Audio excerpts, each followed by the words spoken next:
Resident Evil Requiem is packed with secrets, and after exploring the game I found 40 Easter eggs and hidden details that you might have missed. As should be expected from a video like this, spoilers are ahead, so consider this your spoiler warning. As always, if you think I've missed anything then let me know in the comments, and if you're a fan of Easter eggs and details in games then perhaps consider subscribing, as that is literally what this channel is all about.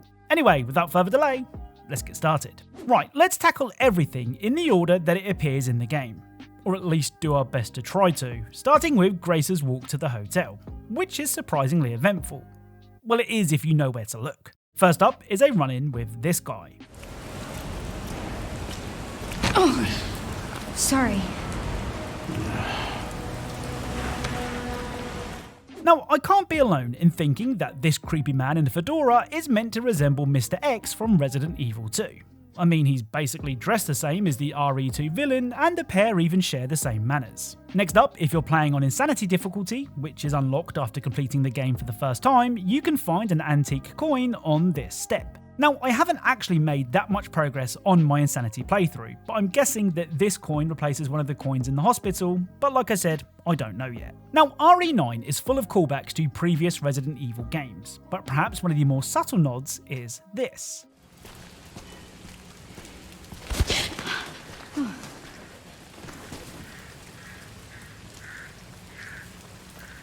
So as Grace approaches the hotel, crows can be seen.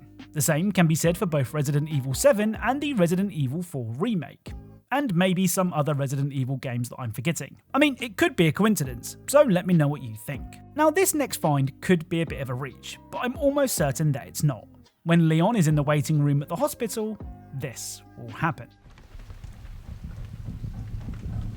So as hard as it may be, I want you to ignore the murderous doctors and instead pay attention to the door animation. The way the camera zooms in on the door is very similar to the opening FMV of the original Resident Evil. I mean, the doors are the same style-wise, and Requiem is basically fan service the game, so I'm choosing to believe that this was intentional. Now, one of the coolest parts about Requiem are the new and improved zombies. I say improved, they still have a hunk of a brains, but that's not all that drives them this time around. Just in the game's first hour, you can find a chef who is still serving...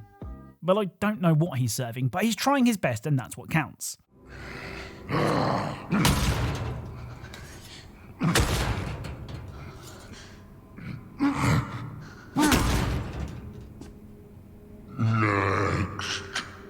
In the next room you can find a zombie who is a stickler for the rules, and that means making sure the lights are turned off,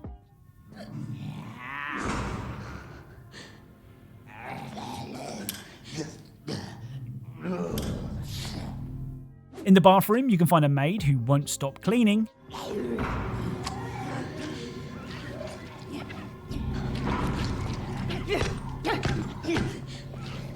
in the bar you can of course find one of two singing zombies, still eerily performing despite being dead,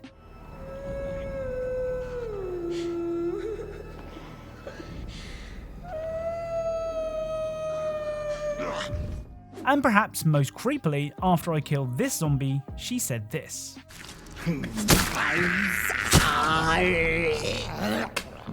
I'm not gonna lie, that last one did stop me in my tracks. Oh, and as well as two singing zombies, there are two maid zombies. One in the bathroom and another in the waiting room. And if the one in the waiting room attacks you, this will happen.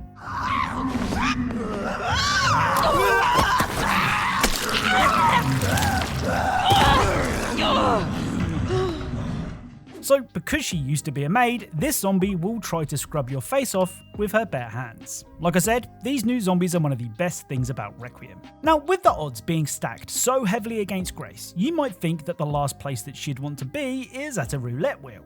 But that's where you'd be wrong. You see, in the parlour, you can find a roulette wheel that even lets you spin it, which is nice. Well, if you shoot the number 29 and then spin the wheel, this will happen.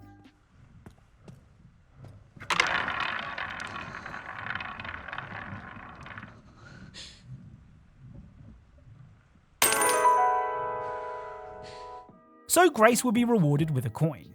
This trick also works with the numbers 7 and 15, but I'm not entirely sure what the significance of any of those numbers is. So if you have any ideas, let me know. Now, when Leon and Grace are split up, Leon throws Grace the Requiem, which is a super powerful hand cannon that blows zombies to pieces. I mean, sure, he only gave her 1 bullet, so I'm not sure how much of a help that is, but it's the thought that counts. Well, Leon might have been so stingy for Grace's own good. Here, take a look at how Leon aims the Requiem. He's calm and steady. I mean, he's covered wars, you know. I've covered wars, you know. Wait, wrong Capcom game. Anyway, compare that to how Grace handles the Requiem, or any gun for that matter. She's a nervous wreck, and to be fair, rightfully so. Well, when Leon fires the Requiem, this will happen. So it kicks like a mule, but it's nothing that Leon can't handle. With that in mind, let's see how Grace gets on. Jesus.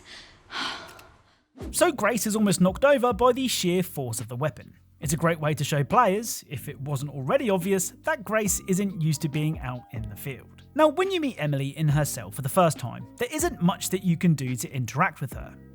But there is one thing.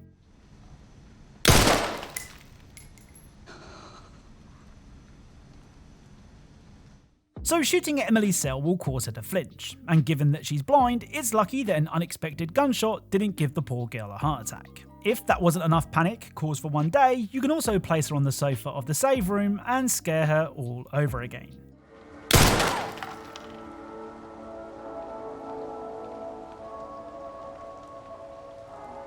So as part of the Requiem Deluxe version, you are able to choose different costumes for Leon and Grace, which is nothing new. What is new is what the Lady Dimitrescu costume comes equipped with. You see, putting the outfit on Grace gives her the dress and the hat that I'm guessing you're all very familiar with, and it of course looks the part. Well, this is how Grace looks in her standard clothes, and I'd say she looks normal enough. However, this is how Grace looks in her Lady Dimitrescu costume, and there have been some very noticeable changes. I'll let you guys decide which version you prefer. Now, Leon Kennedy is a one-liner machine.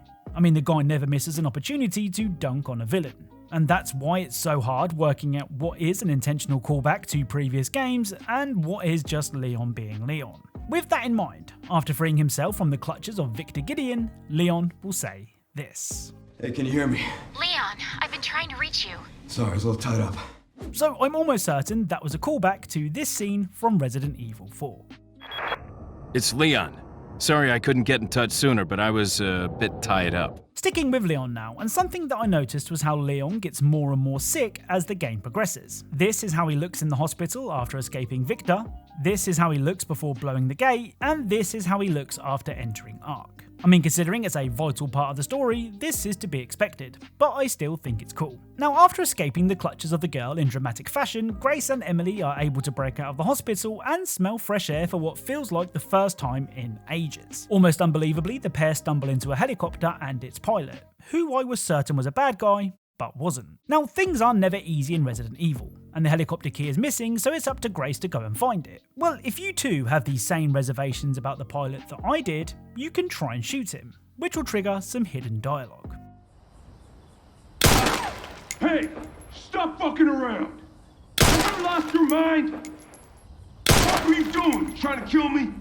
Inside the VIP suite, you can find an hourglass, and something that I found really cool is that the sand inside will actually pour depending on how you tip it.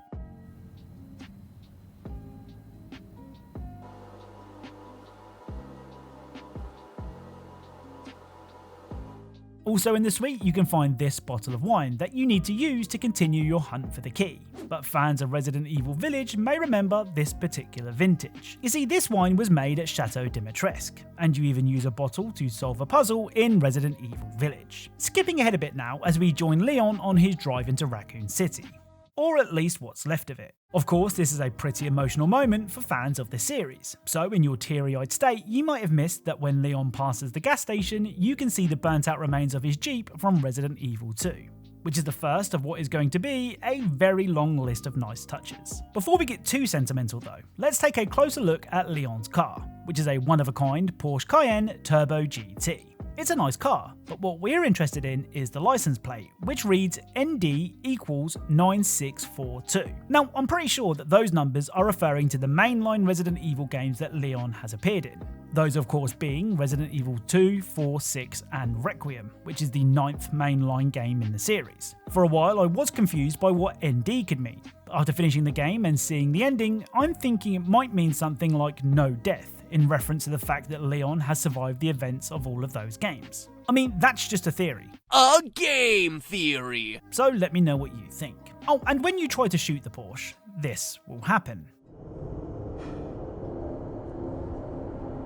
So yeah, nothing happens. You can't even aim your weapon at it, which, given that this is a real-world licensed car, isn't particularly surprising. Anyway, after arriving at Raccoon City Centre, you might want to grab some bits from Iruka's. Well, before you do, just know that the store is a reference to Street Fighter character Sakura. And if you're wondering how, well, Iruka's is just Sakura spelled backwards. Now, there are many moments inside the RCPD that could warrant a mention in this video, but I've tried to trim the fat where I can to show only the best parts. And what better way to start than a misspelt welcome sign? You see, in the original Resident Evil 2, the welcome banner featured an extra L, which was put down to a translation error.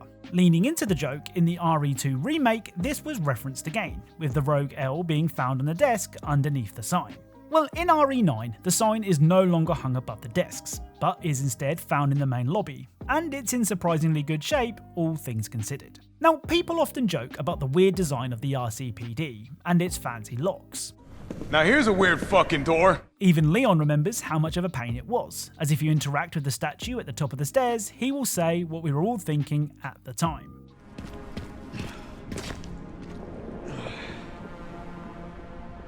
Of course, it's not all fun and games in the RCPD, with Leon personally feeling responsible for a lot of what happened, and that includes the death of Marvin Branner. Well, if you want to pay your respects to Marvin one last time, you can. Hey, Lieutenant Brenner. Kennedy. Reporting for duty.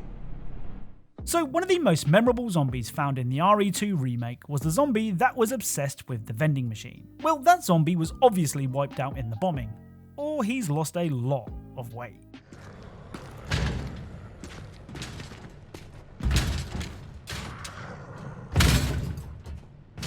I mean, to be fair, most of the zombies in Raccoon City look like they could do with a good meal, so this might actually be the same guy from the RE2 remake, but given that the vending machine is empty, he's definitely barking up the wrong tree. Right, it's time to head to Fan Service Central, aka the Stars office. As you might expect, this place is packed with cool things to find, starting with Jill Valentine's beret, which can be found sitting on a desk. Nearby is Chris Redfield's Made in Heaven jacket, and on the other side of the desk you can find Rebecca Chambers' medical bag.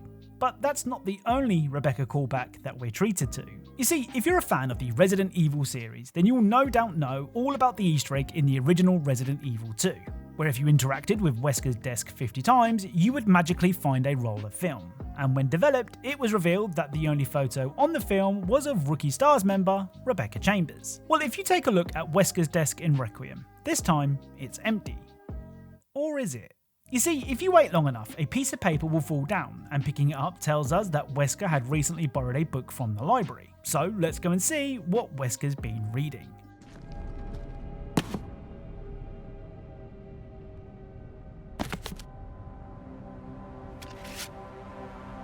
So in the book is another photo of Rebecca, which is typical Wesker. On the back of the photo, it says Rising Rookie Rebecca. And if you go back to the Stars office, you can find a briefcase. And if you enter the code RRR, which stands for Rising Rookie Rebecca, you'll unlock the Wesker's Sunglasses gun charm. Yeah, Wesker was down bad. Now, when searching the office, you might have come across Barry's treasure hunt. Basically, it's two photos that hint as to where series favourite Barry Burton has hidden something. Well, if you head to the briefing room and climb on the crate, you can find a locker key for someone named Jojo. And yes, that is a Jojo reference. The same locker could be found here in the RE2 remake, but you couldn't open it because Barry had hid the key here. So let's take a look at what's inside.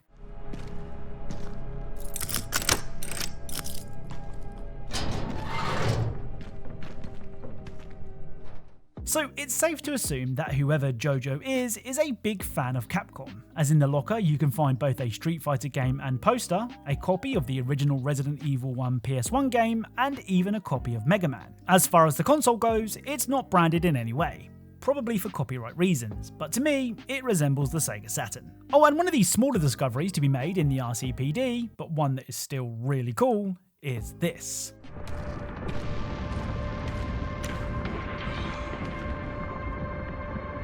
So this is the base of the collectible Mr. Raccoons found in the Resident Evil 2 remake. I know this is all nostalgia bait, but goddammit it's good nostalgia bait. Right, on to the most bizarre Easter egg in all of Requiem. When exploring the RCPD, you may encounter this guy.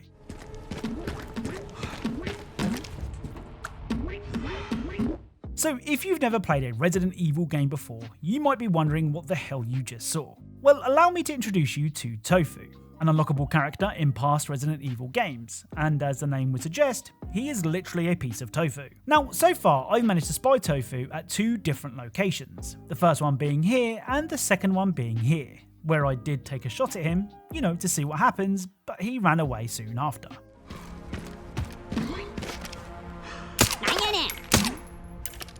Now, it's usually here where I would tell you how to trigger the appearance of Tofu, but to be honest, I don't know. I mean, I grabbed the jack from the library and opened the gate to the liquor hallway, so maybe it was that, but others have reported that you need to escape RCPD and then return to see him. Like I said, I honestly don't know. Oh, and speaking of the liquor hallway, do you remember this guy from the RE2 remake? I mean, he was kind of hard to forget. Well, he can be found in Requiem, except this time, he's a little less gory.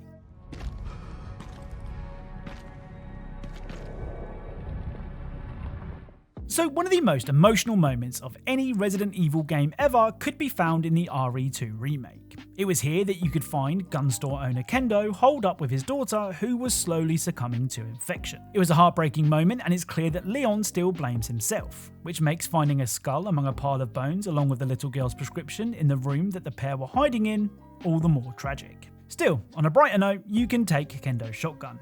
You know what they say? Every cloud. Now, it's easy to forget that many of the bosses that you've defeated in previous Resident Evil games were all designed by Umbrella to be sold to the highest bidder, which makes you wonder, how much is a tyrant really worth in today's economy? Well, wonder no more. After entering Ark, you can find these screens, which basically act as Amazon for billionaires looking to splash the cash. First up are the zombie dogs, aka Cerberus, and if you want to get your hand on man's not so best friend, you'll need to stump up $30 million. For those of you on a tighter budget, you might want to take a look at a liquor, which can be yours for just $14 million, which to be honest, seems like a bargain. If you're more into your gardening, you can buy a Venus flytrap on steroids in the form of the plant, though this will set you back $100 million. If you want your own fedora-wearing bodyguard, a tyrant can be yours for just $120 million. And Umbrella will even throw in a coat for free. And finally, if you want a nemesis to cuddle up with at night, well, that price is negotiable. But I'm guessing it's more than $120 million. Now, when I first came face to face with this guy, I had suspicions that it was Hunk, the Umbrella operative mostly known to newer Resi fans as the guy that you can play as in Mercenaries. Obviously, I couldn't be sure if it was him or not. That was until I failed the QuickTime event and this happened.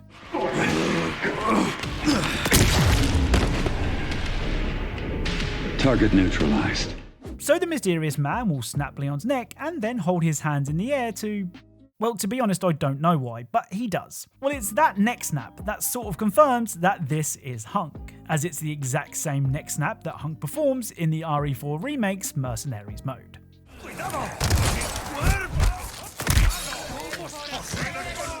Oh, and something else that I noticed after defeating Hunk is his hand. If we take a closer look, we can see that he's displaying the same symptoms as Leon, but doesn't seem to be anywhere near as affected. I mean, this might explain his crazy dodging skills, so let me know what you think. Right, it's time for another dialogue callback now, and surprisingly, it's not said by Leon, but it is referencing something that he said.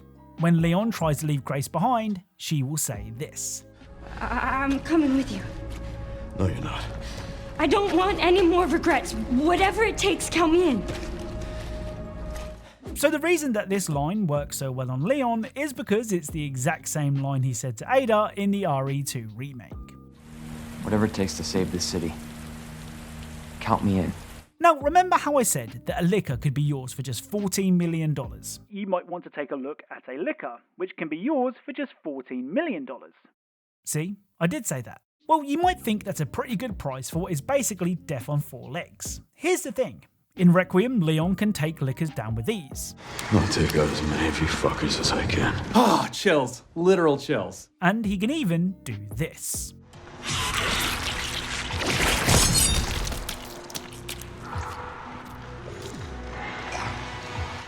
So Leon can actually cut the tongue out of a licker's mouth, which will cause it to wriggle around on the floor for a bit, which looks really cool. Now, this is obviously awesome, but what do you call a licker if it has no tongue? Answers on a postcard. Time for another dialogue callback now, and this one is said by Leon. Hey, you. I was just resting my eyes. So that line of dialogue was a reference to this scene from Resident Evil 6. I was just resting my eyes. You shouldn't sleep on the job. Ah, chills. Literal chills. I mean, there are a couple of other potential dialogue references in the game, but I tried to stick with the ones that I was most sure about. But if you think I missed one, then let me know. Now, Leon being Leon, and looking like Leon does, fans have often speculated about his love life, though nothing has ever been confirmed. Well, that was until now. You see, after completing the game, Leon will do this.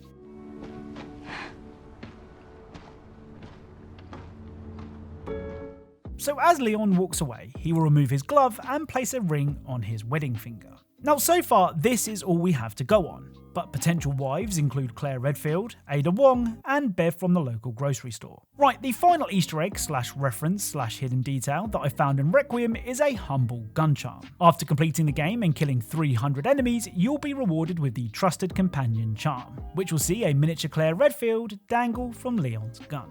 So that's it. If you enjoyed this video, then a like is really appreciated. I know a lot of other channels have uploaded their videos already, but games as good as Requiem don't come along very often, so I wanted to enjoy my time with it instead of trying to be the first to get a rushed Easter eggs video out. As mentioned, if you think I've missed anything, then please let me know in the comments, and if you are a fan of Easter eggs and secret details in games, then perhaps consider subscribing, as that's what this channel is all about. And as always, thank you all for watching, and I'll speak to you all soon.